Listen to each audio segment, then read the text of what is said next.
All India rank 8 in IPCC, then articleship from PwC, and then again All India rank 5 in CA final. Prerit Goel, welcome to the channel. Thank you so much, Mohan. Thank you so much. So प्रेरित क्या secret है single digit rank लाने का? सबसे पहले तो मैं ये जानना चाहूंगा। मुझे तो सही में खुद भी पता नहीं चल रहा है क्या था। मेरे को आईपीसीसी में जरूर लगता था कि यार हाँ चलो ठीक है, मतलब इतनी तो आनी चाहिए थी, इतनी मेहनत तो करी थी।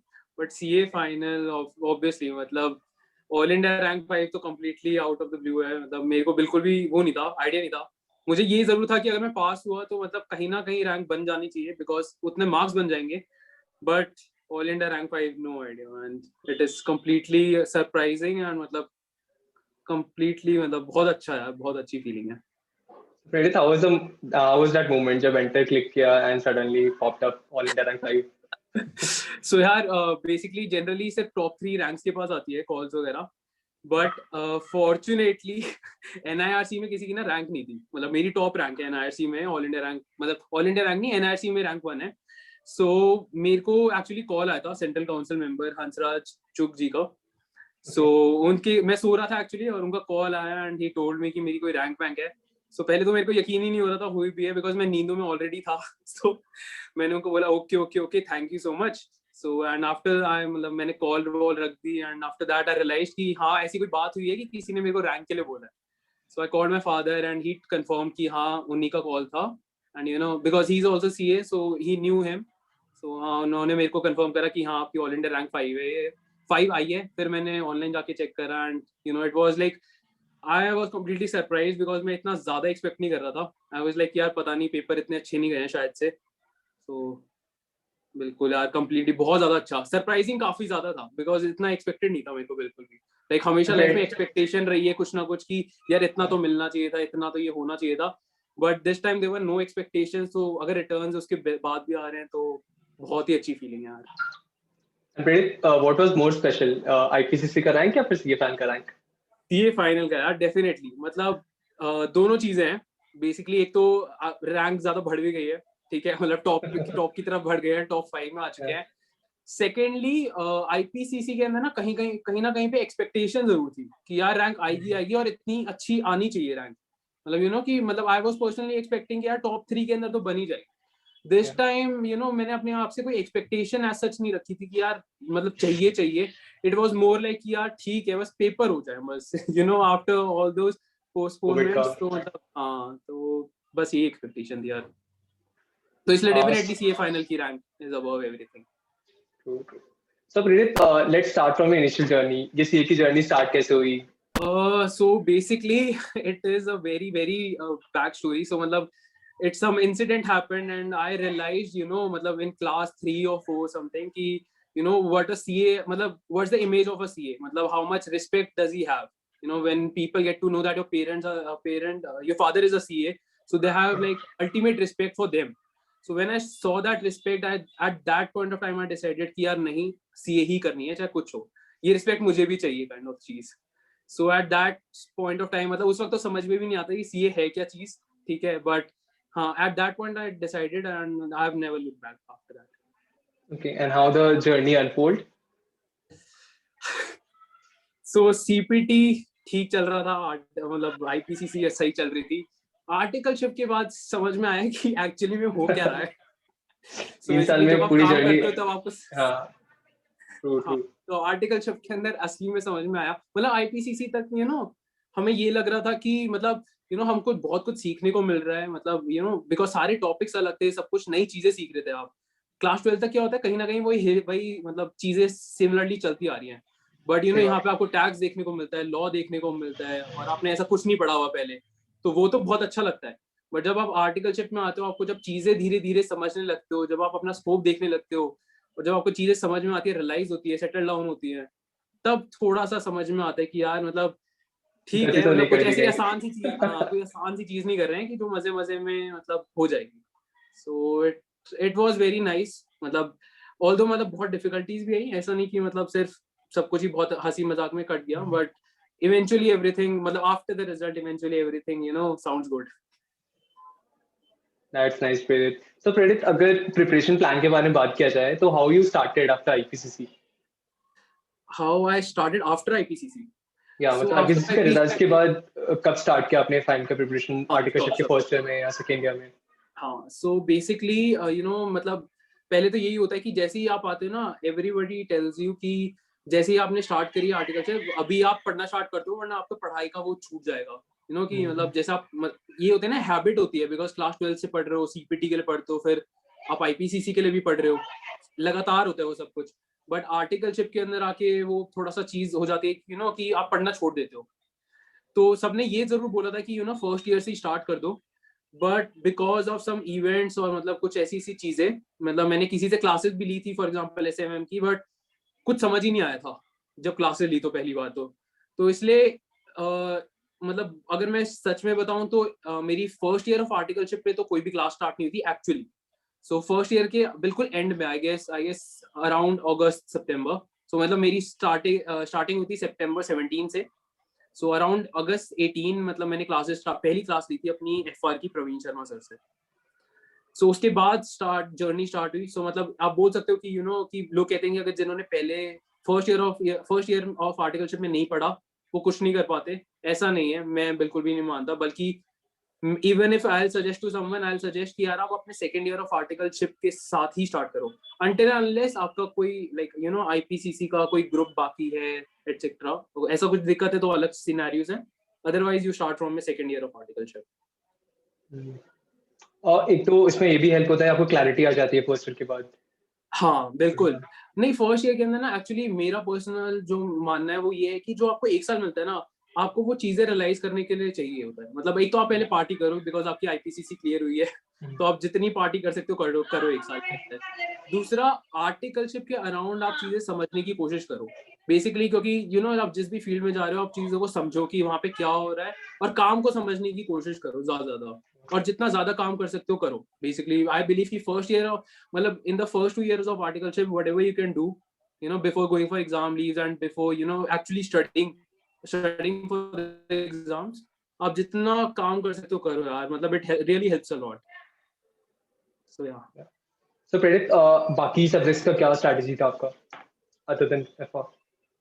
so other than FR मतलब जिनकी कोचिंग्स ले सकता हूँ पॉसिबल है उनकी कोचिंग्स ली so there were 2 subjects जिनकी कोचिंग मैंने सही में मतलब या तो आप बोल सकते हो कि एक बार ज्वाइन तो करी थी बट खत्म नहीं करी कभी भी so for those two subjects were like एक तो ऑडिट था अपना और एक कॉस्टिंग था सो ऑडिट के अंदर पता नहीं क्यों इतना ज्यादा वो कॉन्फिडेंस आता सेल्फ कॉन्फिडेंस की भाई मतलब आर्टिकलशिप ऑडिट में ही करिए तो कर ही लेंगे इसको तो निकाल ही लेंगे and everybody else was also telling कि यार नहीं मतलब किसी सर की बुक्स आती है तो आप वो पढ़ लो it is more than sufficient so audit की नहीं ली थी कॉस्टिंग की भी क्लास इसलिए नहीं ली थी बिकॉज मतलब कॉस्टिंग की क्लास ली थी किसी से but during the 2 years after the class what happened was कि सब कुछ चेंज हो गया था मतलब सिलेबस पूरा कंप्लीटली चेंज हो गया था सो जो उन्होंने पढ़ाया था और जो एक्चुअली अब स्टडी मटेरियल में था वो दोनों कहीं से भी मैच ही नहीं कर रहे थे सो वो पूरा सेल्फ करा था स्टडी में मतलब कॉस्टिंग सो ये दो कॉस्ट मतलब सेल्फ करे थे बाकी सबकी क्लासेस जरूर ली थी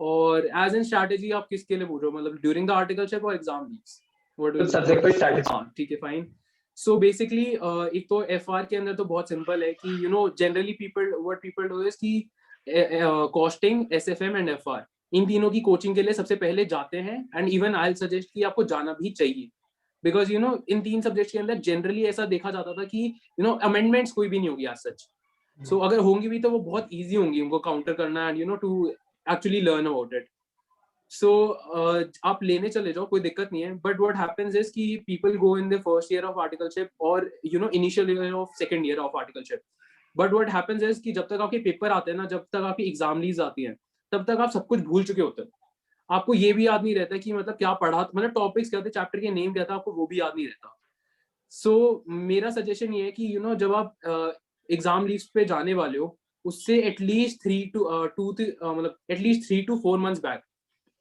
आप अपनी चीजें रिवाइज करना स्टार्ट कर दो at least FR because what happens is FR जब आप एग्जाम लीव्स में उठाते हो ना तो बहुत ज्यादा दिक्कत होती है क्यों क्योंकि आप सोचते हो आप उसे शायद से 7 to 10 days में काउंटर कर लोगे मतलब आप सब कुछ पढ़ लोगे बट वो ऐसा होता ही नहीं आप एक्चुअली में टाइम देने जाओगे ना आपको रियलाइज होगा कि यार 15 दिन तो कहाँ निकल गए 15-20 दिन आपको पता ही नहीं चलेगा और तब भी आप कंसेप्ट को इतना स्ट्रॉन्ग नहीं कर पाओगे आपने सिर्फ एक ब्रीफ रीडिंग ली होगी अपने सर के नोट्स की जो भी आप जिससे भी आपने क्लासेस ली होंगी और आपको थोड़े से क्वेश्चंस अटेम्प्ट करेंगे। सो मेरा पर्सनली एक थोड़ा सा ये भी था कि मैंने ना कभी भी क्वेश्चंस, मतलब जब क्लासेस में होमवर्क देते थे ना सर, तो आईपीसीसी में तो हमेशा कंप्लीट होता था होमवर्क वगैरह, बट फाइनल के अंदर जब आप आर्टिकलशिप की 7 क्लासेस ले रहे हो तो आपका होमवर्क कभी भी कंप्लीट नहीं हो पाता, मतलब एटलीस्ट मेरा नहीं हो पाता था। मतलब मेरा ऐसा होता था कि मेरे पूरे चैप्टर्स छूटे हुए होते थे होमवर्क के साइड के। सो आई सजेस्ट कि जब भी आपके एग्जाम लीव्स हो, at least for these 2-3 subjects, what you have to do is, you have to sit down and mark important chapters, and you have to go through each and every question. You have to go through each and every concept. You have to make sure your notes are complete, everything is up to date, because जो भी amendments आई है 2 साल में, आप हर बार जाके amendment classes में नहीं बैठ सकते। So it is better कि आप 3 to 4 months back आप अपने दोबारा से एक बार मेन टॉपिक्स है, फॉर एग्जाम्पल एफआर के अंदर हमारा फाइनेंशियल इंस्ट्रूमेंट है, कंसोलिडेशन है, उसके बाद हमारा लीजेस हो गया और revenue recognition. These are the 4 most important topics in whole financial reporting. अब इन चारों के ऊपर गो थ्रू कर लो और अपनी स्ट्रॉन्ग होल्ड बना लो, मतलब strong hold in the sense सब कुछ रट्टे पे नहीं होना चाहिए, but you should know every concept. ऐसा ना हो कि आपको बाद में एकदम से मतलब सरप्राइज एलिमेंट हो कि यार ये क्या चीज है, ये तो हमें कभी पता ही नहीं थी। सो आप ये चीज जरूर कर लो। उसके बाद एफआर के अंदर जब आप एग्जाम लीव्स में बैठोगे तो बहुत कम टाइम लगेगा कंपेयर टू अदर पीपल जब आप लिख रहे होंगे। तो मतलब आप जब प्रैक्टिस कर रहे होगे, क्योंकि आपके 4 सबसे मेजर और सबसे बड़े और सबसे मतलब इंपॉर्टेंट टॉपिक्स हैं वो कवर हो चुके होंगे, तो आपको उनमें तो बहुत ही कम टाइम लगेगा, लेट से 4 डेज, और बाकी जितने भी यहाँ पे आराम से 3 to 4 डेज के अंदर वो भी कवर हो जाएंगे। So 7 to 8 days in financial reporting during exam leaves is more than sufficient, which I believe. After that I guess SFM आता है। एसएफएम तो यार क्या ही बोलूं, मतलब हमारे साथ तो अलग ही सीन हुआ है, बट बहुत टफ पेपर था ना इस टाइम का। हाँ यार बेसिकली मतलब थोड़ा सा मतलब उसमें ज्यादा ही सरप्राइज हो गए थे, क्योंकि टॉपिक्स भी नहीं पता था कि यार ऐसे भी टॉपिक्स होते हैं। एडजस्टेड एनपीवी का भी कभी नाम ही नहीं सुना हुआ था।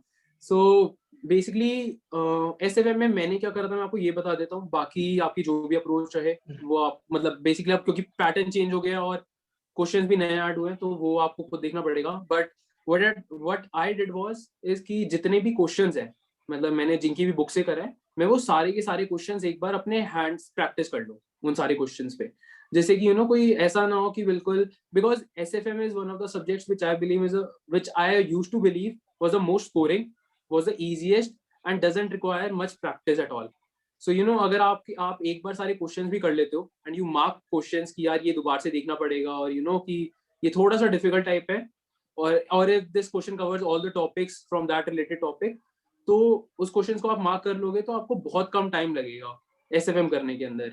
तो एसएफएम मतलब you should have a basic idea कि क्या क्या टॉपिक्स वगैरह हैं before going into exam leave, और एग्जाम लीव के अंदर आप एक बार 7 डेज मतलब अ वीक अगर आप लगा दोगे एसएफएम के ऊपर, आप सारे क्वेश्चन प्रैक्टिस कर लोगे तो वो हो जाएगा। बाकी थ्योरी भी है एसएफएम के अंदर, so for theory I suggest कि do read the study mat, because even though the board of study is not asking very important topics and very important concepts, theoretical concepts in SFM study material, but I personally believe these are very important, and someday board of studies will go out of line and say कि अच्छा ये तो मैं भूल गया था कि ये मैंने भी बुक में डाल दिया था, बट आज मैं पूछ रहा हूँ तुमसे। So do read study mat and try to make summary notes. So I made my own summary notes and they really helped me कि जिससे कि मैं आखिरी में बहुत समरीली उन सारी चीजों को कवर कर लूँ। सो वो थ्योरी भी वहां से आपकी कवर हो जाएगी। थ्योरी के लिए आप स्टडी मैट के लिए जाओ, मतलब जो क्वेश्चन प्रैक्टिस करने हैं, आई डोंट नो कि अब स्टडी मटेरियल कितना अपडेट हुआ है, they have updated but I don't know how much they have updated. So do reach out for some teachers videos और समथिंग कि कितना अपडेट हुआ है, कैसे अपडेट हुआ है। Otherwise reach out to some teachers book मतलब for questions etcetera. After that audit, यार ऑडिट तो बेसिकली आई से कि मतलब मैंने पंकज गर्ग सर की बुक से करा था, बेसिकली उनकी थ्योरेटिकल बुक्स, समरी चार्ट्स, उनके समरी चार्ट्स जो हैं बहुत ज्यादा अच्छे हैं। So I read them again and again, summary charts जितने भी थे। उसके बाद उनकी स्कैनर वगैरह भी थी, तो स्कैनर से बेसिकली मैं क्या करता था, क्वेश्चंस की अंडरस्टैंडिंग लेता था कि पैटर्न ऑफ आंसरिंग क्या आ रहा है, मतलब after analysing each and every question कि पैटर्न कैसे आंसर करना है, and second most important thing कि क्वेश्चंस क्या पूछने की कोशिश कर रहा है। बिकॉज ऑडिट के अंदर एक इकलौती चीज है कि जहाँ पे एसेस के क्वेश्चन आते हैं ना, आपको वो पूरी कहानी सुना देगा क्वेश्चंस, पर वो आपको ये नहीं पूछेगा, और पर लास्ट क्वेश्चन में उसका क्वेश्चन बहुत ही अलग होगा। हमारे पेपर के अंदर भी सेकंड क्वेश्चन, फर्स्ट क्वेश्चन का सेकंड पार्ट आया था। क्वेश्चन पूरी उसने दुनिया जहां की बातें कर दी कि उसके गोइंग कंसर्न असेसमेंट, ऐसा लग रहा था गोइंग कंसर्न असेसमेंट करना चाहिए, बट वो कोई और ही कंसेप्ट उधर लेकर चला गया फाइनल क्वेश्चन के अंदर। So do read the question properly, मतलब आपको क्वेश्चन समझने की और पढ़ने की बहुत ज्यादा इंपॉर्टेंस है ऑडिट के अंदर। सो जब भी आप ऐसे स्कैनर देखोगे, आप स्कैनर सिर्फ इसलिए मत देखो कि आंसरिंग पैटर्न क्या है, बट आप ये भी समझने की कोशिश करो कि क्वेश्चन क्या कह रहा है, क्वेश्चन क्या पूछने की कोशिश कर रहा है आपसे। और लाइक 2-3 टॉपिक्स तो उसमें बहुत ज्यादा इंपॉर्टेंट है यार, विच आई बिलीव। एक तो आपके एसेस जितने भी हो गए, आप जितना उन्हें स्ट्रॉन्ग कर सकते हो आप एसेस को स्ट्रॉन्ग करो। प्रोफेशनल एथिक्स आप जितना स्ट्रॉन्ग कर सकते हो करो। उसके बाद द टैक्स ऑडिट हो गया, tax audit is very important. और लास्ट जो मॉड्यूल 5 है आई गेस, जिसके अंदर आपके बैंक, पीएसयू, एनबीएफसी, इंश्योरेंस आ जाते हैं, वो बहुत इंपॉर्टेंट है। अदर ऑडिट्स के जो चैप्टर्स हैं। हाँ, तो ऑडिट के अंदर ये बहुत इंपॉर्टेंट है। सो मैं इन पे बहुत ज्यादा फोकस करके गया था, बिकॉज मेरे को दिख गया था पेपर के अंदर कि यार मतलब जितने भी मैंने पैटर्न एनालाइज करा कि इनमें से तो क्वेश्चंस आ ही रहे हैं हमेशा, और मतलब ये मेजोरिटी बना देगा मेरे लिए। सो मैं इन पे बहुत ज्यादा फोकस करके गया था। और दूसरा मैं एक चीज ये बोलूंगा, जिसके अंदर भी एमसीक्यूज वगैरह हैं जिस भी पेपर में, तो उसके अंदर ना हमें कोई भी चीज छोड़नी नहीं चाहिए। मतलब मतलब बिकॉज ना एमसीक्यूज किसी भी पार्ट से आ सकते हैं, किसी भी टॉपिक से आ सकते हैं, and there is no guideline कि बस एमसीक्यू इसी चीज से आएंगे। So what I used to do was कि मैं हर चीज पढ़ता था from an MCQ point of view, कि यार एमसीक्यू अगर आएगा इस पूरे मतलब चैप्टर में से तो क्या क्या बन सकता है, क्या पूछ सकते हैं, क्या छोटी चीजें ऐसी माइन्यूट चीजें जो हम मिस कर सकते हैं। तो मैं उस एलिमेंट से पढ़ता था। मैं कुछ चैप्टर जरूर ऐसे मतलब थोड़े से ये चल के करता था कि इतने ज्यादा डीप में ना जाऊं, but I use to always ensure कि मतलब मैं अगर उस चैप्टर से अगर एमसीक्यू आ रहा है तो मैं वो जरूर अटेम्प्ट कर पाऊँ। तो for audit, law, elective, IDT, DT, do not leave anything. You can leave anything from point of view of theory, but not from MCQs perspective, because MCQs में हमने मतलब जिन्होंने भी नवंबर 20 अटेम्प्ट दिया उन सबने ये बात रियलाइज करी होगी कि एमसीक्यूज कहीं से भी आए हैं और किसी भी प्रपोर्शन में आए हैं, कोई वेटेज नहीं थी। कोई मतलब फॉर एग्जांपल टैक्स ऑडिट के क्वेश्चन आए ऑडिट के पेपर के अंदर,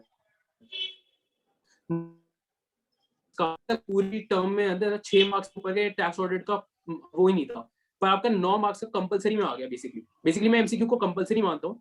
सो अगर 9 मार्क का कंपलसरी पेपर आ रहा है टैक्स ऑडिट से, सो यू विल अंडरस्टैंड कि हर एक टॉपिक का कितना ज्यादा रेलेवेंस है। सो किसी चीज को छोड़ो मत, बट मतलब थ्योरी पर्सपेक्टिव से छोड़ दो, but MCQ point of view से किसी भी चीज को मत छोड़ो। आफ्टर दैट लॉ यार मेरे को खुद नहीं पता, मतलब मेरे इतने अच्छे मार्क्स नहीं आए तो मेरे को समझ नहीं आ रहा मैं क्या सजेस्ट करूं। एक चीज मतलब मेरे लिए जो थोड़ी सी हेल्प कर गई थी वो था कि मैंने अपना जो इलेक्टिव चूज करा था वो इकोनॉमिक लॉ था। तो IBC, FEMA and PMLA, so the three chapters और एक्ट्स रियली हेल्प, कि मतलब उधर पढ़ लिए तो यहाँ पे भी उतना टाइम डिवोशन की जरूरत नहीं पड़ रही थी और अंडरस्टैंडिंग भी क्रिएट करने की जरूरत नहीं पड़ रही थी।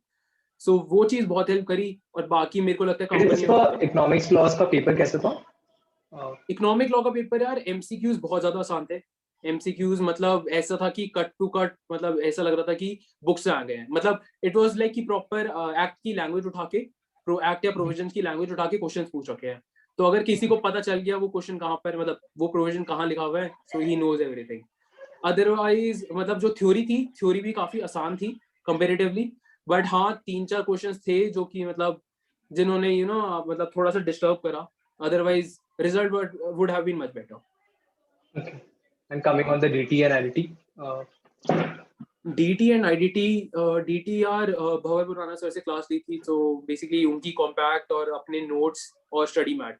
सो DT के अंदर मार्क्स जितने भी आए वो इसलिए आए क्योंकि एक तो कॉम्पैक्ट या फिर अपने पर्सनल नोट जो बनाए थे वो बार बार पढ़ता रहा था मैं, और दूसरा स्टडी मटेरियल के अंदर जो जितने भी क्वेश्चंस थे वो बार बार प्रैक्टिस करे थे। सो मतलब लिख कर नहीं करे थे ऑब्वियसली क्योंकि इतना टाइम नहीं मिलता, बट अदरवाइज आई डिड दो study material question at least thrice. मतलब प्लान ट्वाइस का था बट बिकॉज पोस्टपोन हो गए थे तो एक और बार का टाइम मिल गया था। बिकॉज आईपीसीसी के अंदर मेरी थोड़ी सी पर्सनल ये रह गई थी अपने आप से कि टैक्स के अंदर बहुत ज्यादा नंबर आ सकते थे कंपेरेटिवली, बट बहुत कम आए हैं। और उसकी वजह सिर्फ एक ही है क्योंकि प्रैक्टिकल क्वेश्चंस की ना प्रैक्टिस नहीं करी इतनी, मतलब लिख कर प्रैक्टिस नहीं करी या फिर पढ़े नहीं क्वेश्चंस। तो इस बार मैंने वो चीज छोड़नी नहीं थी, तो इस बार मैंने बहुत ज्यादा क्वेश्चंस पे भी ज्यादा टाइम दिया था। Okay. And how did you plan IDT? IDT Vishal Bhattar sir से क्लास ली थी, तो विशाल भट्टर सर की बुक ही पढ़ी थी। वो अपना जिस तरीके से पढ़ाते वगैरह हैं उसी तरीके से अपने पर्सनल नोट्स बना लिए थे, जहाँ पे भी पॉसिबल था अपने पर्सनल नोट्स बना लिए थे। आईडीटी में एक्चुअली जीएसटी में एक चीज होती है, उसमें ना बेसिकली लास्ट के बहुत सारे चैप्टर्स होते हैं। So I don't know if you have seen, but उसमें बहुत सारे लास्ट के चैप्टर्स होते हैं जो बहुत ही थ्योरेटिकल हो फोर्थ जाते मॉड्यूल हैं। में यार। हाँ हाँ हाँ, जो बहुत ही थ्योरेटिकल हो जाते हैं and you know they don't really come for that much marks in exam. So मैंने उन सब के लिए मतलब you know I guess around 20 pages के अंदर एक समरी बना ली थी। So I used to read 20 pages और मेरा काम हो जाता था, वो सारे के सारे चैप्टर्स खत्म हो जाते थे। So that really help me. और मतलब अगर कोई करना चाहता है तो आई सजेस्ट कि आप वो करो instead of going through the book again and again again and again. मतलब लोग छोड़ के चले जाते हैं, सो आई सजेस्ट कि छोड़ के मत जाओ, क्योंकि यू नो वो भी कोई उसका भी भरोसा नहीं है, क्योंकि हो सकता है वो भी एमसीक्यू में किसी दिन बहुत ज्यादा नंबर मार्क्स का आ जाए और आपको पता ही ना चले। सो एक this is the thing that I personally suggest for IDT कि आप उन चैप्टर्स को छोड़ के मत जाओ स्ट्रेट अवे।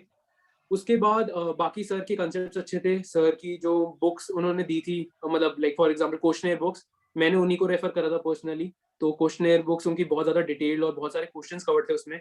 आई पर्सनली बिलीव स्टडी मैट और जितने एडिशनल क्वेश्चंस बाद में ऐड ऑन हुए थे वो सारे कवर्ड थे।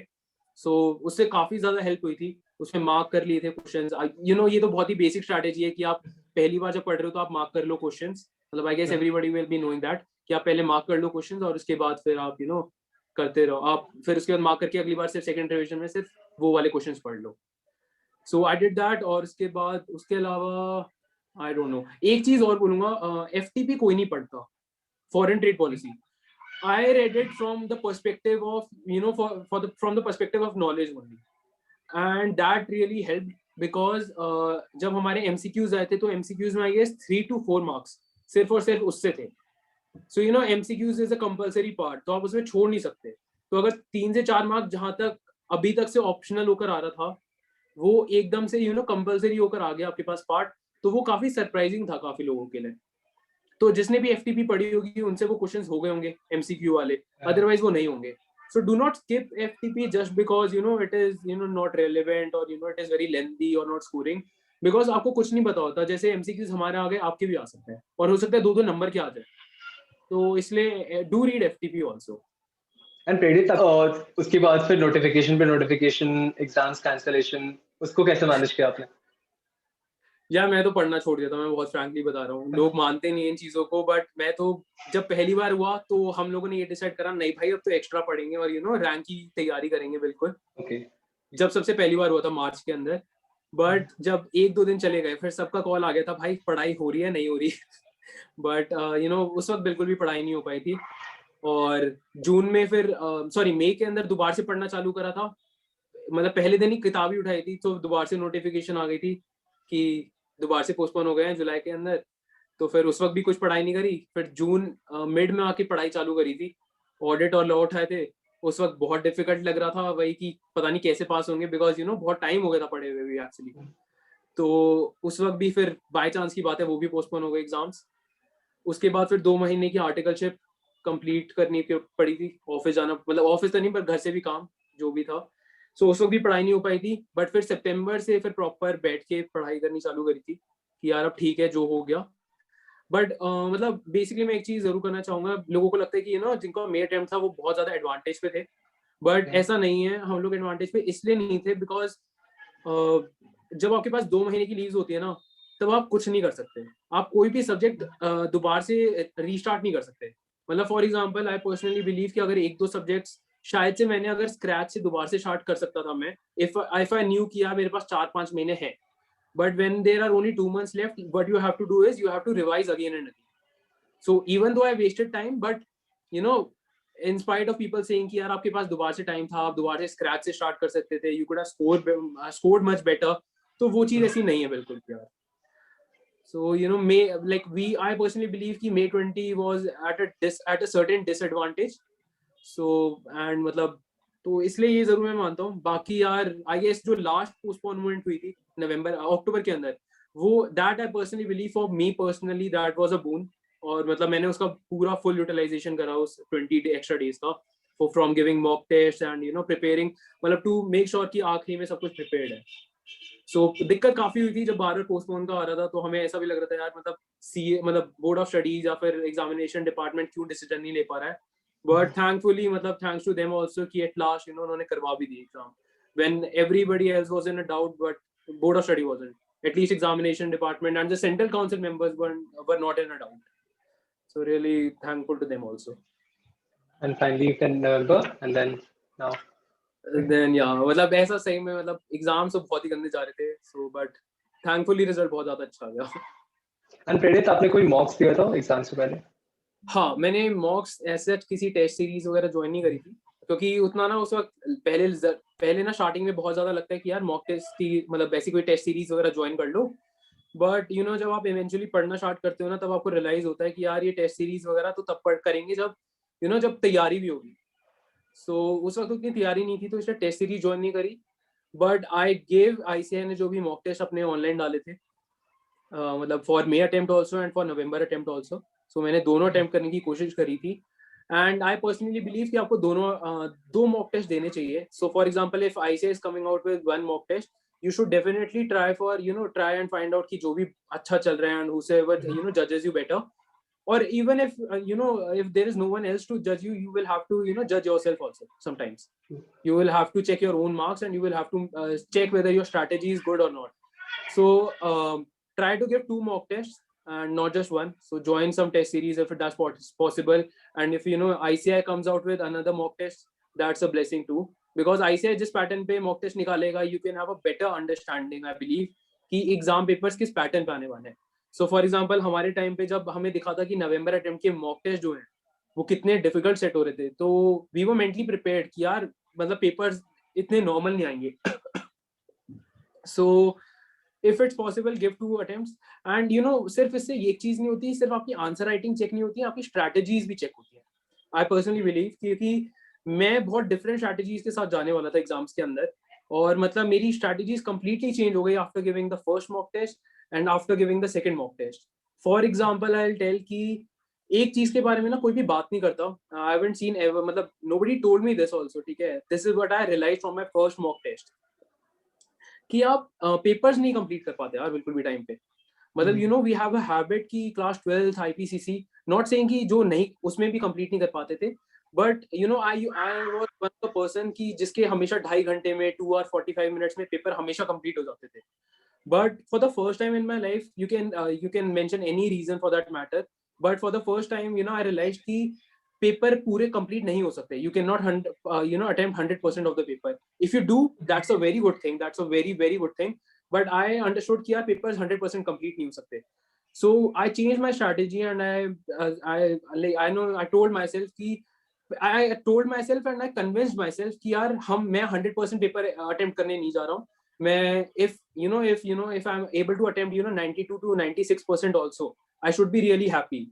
Because what happens is जब आपके पेपर के अंदर ना 4 मार्क या फिर 8 मार्क का ऐसा कुछ छूट जाता है, you get demoralized and it affects आप जब नेक्स्ट पेपर देते हो, बहुत ज्यादा इफेक्ट करता है, क्योंकि आपके साथ आज तक ऐसा कभी लाइफ में नहीं हुआ होता, और एकदम से आप हिट हो रहे होते कि यार ये क्या चीज हो रही है मेरी लाइफ के साथ. So if you are doing मतलब मॉक टेस्ट आपको ना स्ट्रैटेजी आपकी डिफाइन करने में बहुत हेल्प करता है. So and I also want, मतलब जो ये मैसेज है ये इस चीज के लिए भी है कि अगर आप नहीं कर पा रहे हो 100% अटेम्प्ट मॉक टेस्ट वगैरह के अंदर भी, डोंट गेट डीमोरलाइज्ड. होता है, अगर मेरे साथ हो रहा है और उसके बाद भी मेरी अगर रैंक 5 आ रही है, सो मतलब it is something which happens with people and they might not be able to share with you, or they might not be getting the platform to share with you. So don't get demoralized. आप अपनी strategy अलग define कर सकते हो. For example मैंने क्या करा था, जब मैं कन्विंस हो गया था एक बार के लिए खुद से कि यार नहीं कर सकते, नहीं हो सकता, बिकॉज इस चीज के भी 2 रीजंस हैं बेसिकली. एक तो आपका रीजन ये है कि यार आपके पास टाइम शॉर्टेज तो है ही, दूसरा ये पर्सपेक्टिव भी है आपको आता नहीं होगा. मतलब या तो दोनों चीजें हो सकती हैं, या तो आपको आता नहीं होगा या फिर आपके पास टाइम अवेलेबिलिटी नहीं होगी, तो आप दोनों चीजों में डिमोरलाइज होंगे. सो व्हाट आई डिड वाज कि मैंने सिंपली ये चीज करा कि जितना भी अगर मैं 92 का भी अटेम्प्ट कर रहा हूँ, सो दैट 92 मार्क्स और 96 marks should be so perfect कि मेरे को वो सारे के सारे मार्क्स देकर जाए. सो इन अ लॉट ऑफ पेपर्स, मतलब जितना मैंने करा है, मेरा ऑलमोस्ट 4 to 5 पेपर्स के अंदर मेरा 4 मार्क का तो छूट ही जाता था बहुत नॉर्मली 4 to 5 मार्क्स का. सो मतलब मैंने उसके अंदर फिर यही चीज करा था कि अगर मैं 96 का भी करके आ रहा हूँ, the paper should be so good that I get each and every mark in that 96. And ये कहते भी हैं यार, अगर आपको बेसिकली आप अगर 80 का भी आता है and if you can perform well in 80 marks also, that is really good thing. ठीक है, so quality matters, you know, not only quantity matters. So I'll suggest कि you focus on getting those 92 marks or 96 marks better instead of trying to attempt 100% paper. Great great प्रेरित, आपने काफी in depth बताया चीजों को. Then प्रेरित, my next question is कि बहुत से स्टूडेंट्स का डाउट होता है कि आप सीए फाइनल की स्टडीज मैनेज नहीं कर सकते हो बिग फोर के साथ. तो how did you manage them? क्या ये ऐसा कुछ मिथ था या फिर? या देखो, होता तो है बेसिकली. मतलब what I'm going to tell, do not hold it against big fours because ये मेरी personal choice थी. So kind of जब मैं PwC में articleship वगैरह कर रहा था, so I used to work very late hours. So मतलब मैं बिल्कुल, कभी कभार ऐसा भी होता था कोचिंग्स भी मिस होती थी, बहुत सारी कोचिंग्स मिस होती थी, ऐसा नहीं है कि सिर्फ एक दो. But so for the first 2 years I worked as hard as I could to learn things, because for me personally articleship was very important because that was something that everybody had told me कि articleship कितनी ज़्यादा important होती है. And personally I was getting the opportunities also to learn a lot, so I never missed them. So आपकी जो difficulty start होती है ना, वो होती है जब आपको leave period मिलता है. Leave period in the sense, for example big four के अंदर ना, जैसे कभी कभार एक पीरियड आता है जो कि लीन पीरियड होता है. मतलब कि कभी ना कभी काम नहीं होगा, काम कम होता है. सो एंड पर्सनली जैसे हमें लाइक मैंने बीकॉम कॉरेस्पॉन्डेंस से करा है, सो हम उसकी लीव्स के लिए जाते थे. So I used to make sure कि जो वो लीव्स है मैं उसका फुल्ली यूटिलाइजेशन करूँ. मतलब if any class is pending, so I study completely during that period. और अगर मेरे कोई क्वेश्चंस वगैरह पेंडिंग है या फिर कुछ डाउट्स हैं, वो मैं उसका फुल यूटिलाइजेशन करूँ उस पीरियड का. सो मेरे ये बहुत स्ट्रैटेजी बहुत सिंपल थी. एंड यार आई गेस आप समझ ही गए होगा, अगर मैं जुलाई 19 से स्टार्ट कर रहा हूँ अपनी प्रिपरेशन, तो मतलब और सिर्फ 6 मंथ्स के अंदर कंप्लीट कर रहा हूँ अपनी वो. सो मैंने उसका बहुत यूटिलाइज करा, क्योंकि ड्यूरिंग दैट पीरियड मतलब बेसिकली मैं जितना अपने आप को स्ट्रेच कर सकता था, I reduce my working hours. I talk to my managers and people in my office, I used to put these many hours, but now I will be able to put only the required number of hours which is required by ICF. Matlab maybe a little more than that, for example in busy period like September, but other than that I'll try to reduce the level of work. So even they were convinced to some extent. मतलब fully तो कोई भी नहीं होता, but even they were convinced कि हाँ ठीक है, अब तूने काम कर लिया है, and exams are really important. So what you have to do is you have to talk to your partner, you have to talk to your manager for that. And moreover, I planned my leaves also accordingly. That, for example, generally लोगों को 5 months मिल जाता है, so that is also a plus.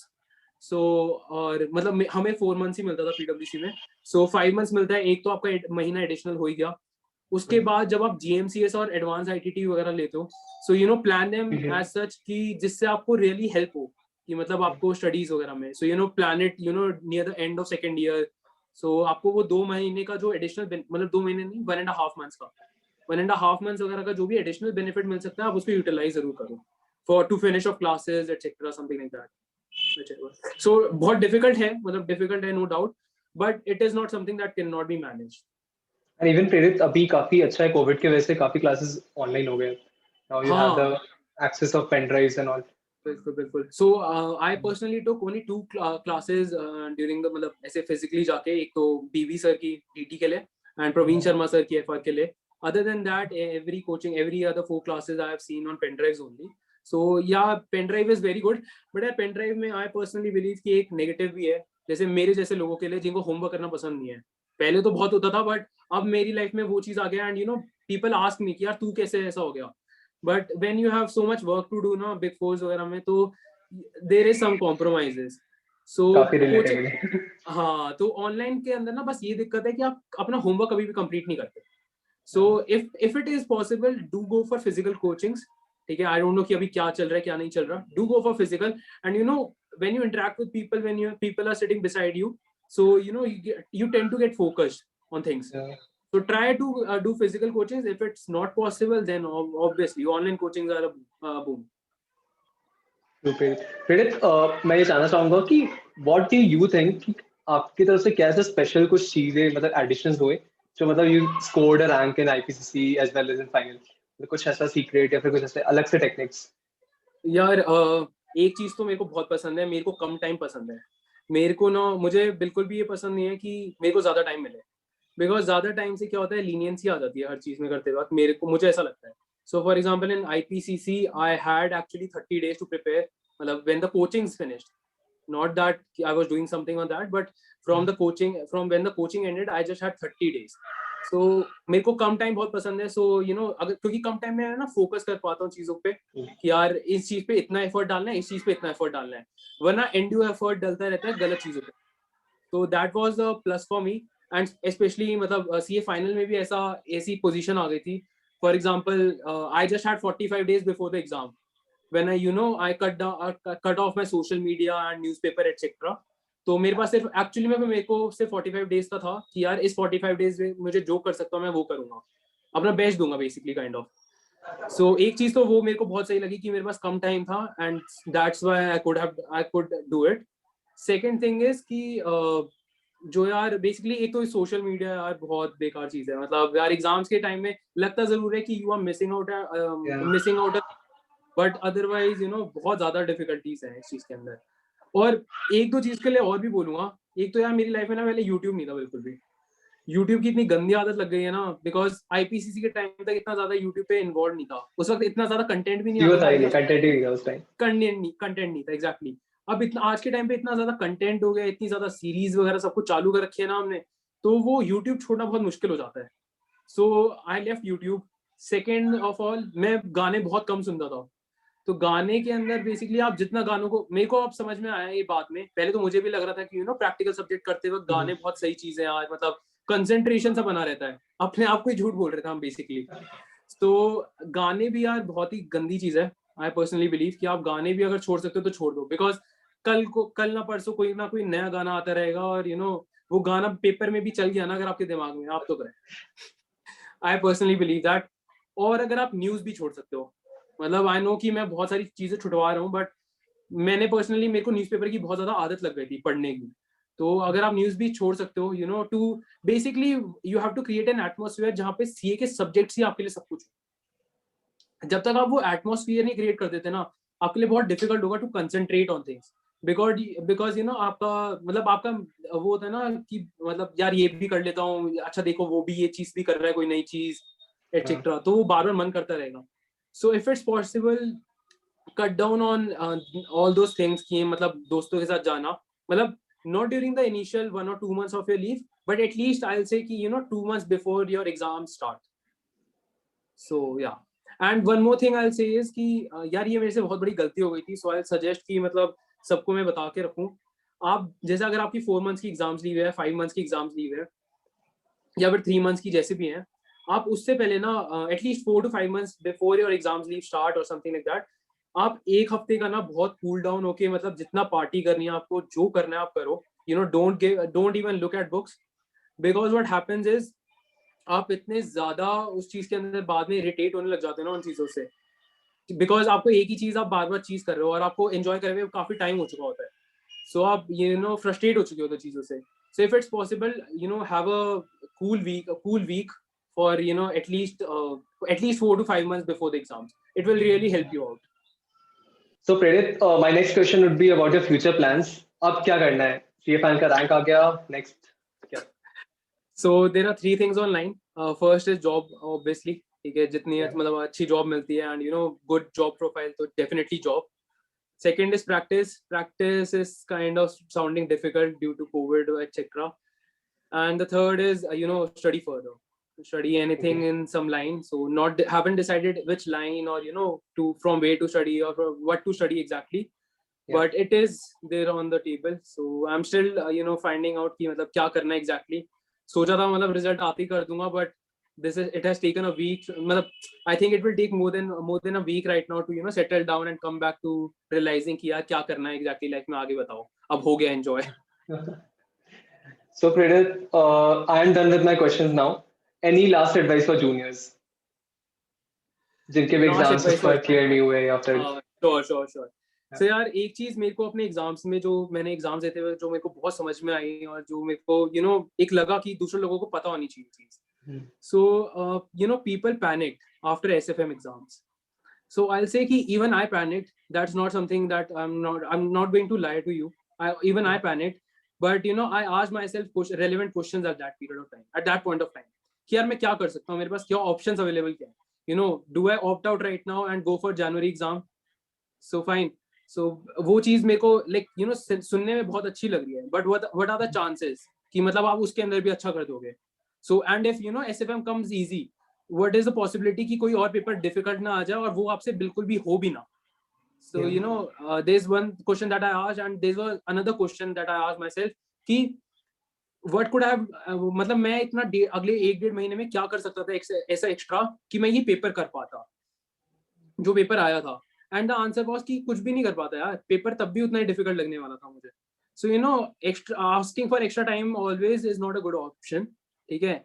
So that's the thing. And second thing which I make out of everything, out of every exam is you have to be calm, you have to be composed.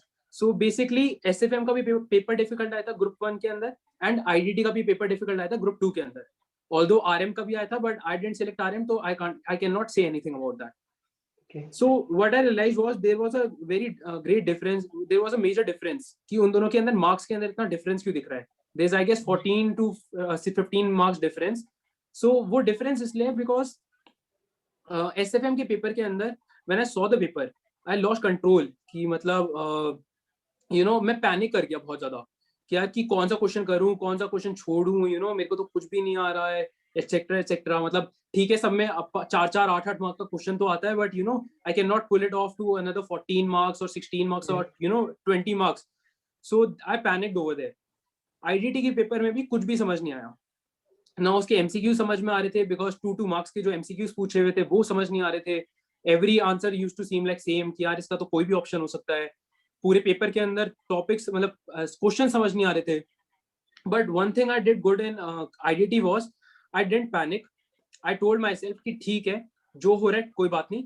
What you have to do is कि जहां पे भी आप जितने भी marks निकाल सकते हो वो निकालो. फॉर एग्जाम्पल अगर आपको दिख गया कि पूरे के पूरे पेपर के अंदर 4 मार्क्स आर गोइंग एनीवे, मतलब आपको 4 मार्क का नहीं आता. सो say to yourself कि ठीक है अब मेरे लिए all the 6 questions are of only 12 marks. Sorry 14 marks के होते हैं ना. So all the questions are of only 10 marks. So now choose among those 10 और जो आता है वो attempt करो यार. स्पेस छोड़ते रहो, जो आता है वो attempt करो. मतलब try to make sure कि आप पहले 40 इकट्ठे करो marks. Don't panic. So that's my only suggestion, last suggestion कि do not panic in exams. Do not panic before the exams. Do not panic during the exams. So that's all, Prerit, from my side. Thank you so much for coming on the channel. Thank you so much. Thank you, Duman. Thank you so much for reaching out and thank you so much for calling me up. Thank you, yaar. All the best to you too, and all the best to anybody who's giving their attempt right now or after, maybe whenever they watch the video. All the best. Sure. Okay.